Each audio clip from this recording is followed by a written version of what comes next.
नमस्कार मित्रमैत्रिणींनो, मी मंदाकिनी. मनातून खा आणि खाऊ घाला, बाकी सर्व मोहमाया आहे.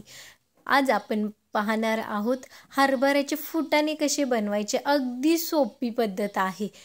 2 वाट्या हरभरे घेतलेले आहेत मी. इथं 1 चमचा मीठ व हळद पाण्यामध्ये मिक्स केलेलं आहे. मीठ विरघळूपर्यंत आपण मिक्स करायचं आहे. मग त्या हरभऱ्याला पाहिजेल तसं टाकायचं आहे. आपल्याला जसं लागेल तसं टाका.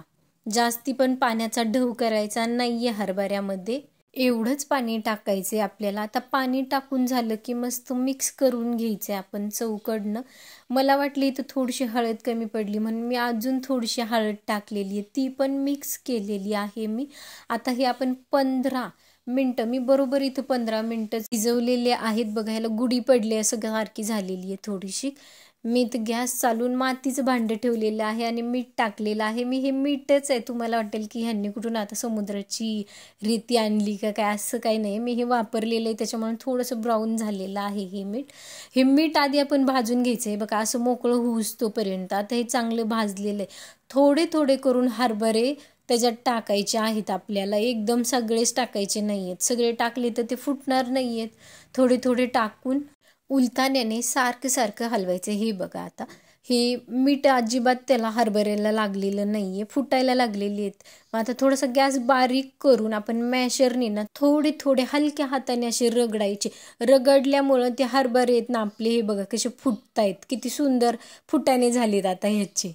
अशाच पद्धतीने बाकीचे पण राहिलेले फुटाणे आपण भाजून घ्यायचे. तिथं मातीचं भांडं मी का वापरलेलं आहे, कारण की मातीचं भांडं एकदा जर गरम झालं ना ते लवकर थंड होत नाही. त्याच्यामुळे मी इथं मातीचं भांडं वापरलेलं आहे. तुमच्याकडं कोणता असेल ते वापरा. फक्त भाजताना त्याला ना मॅशरने थोडंसं हलक्या हाताने रगडा.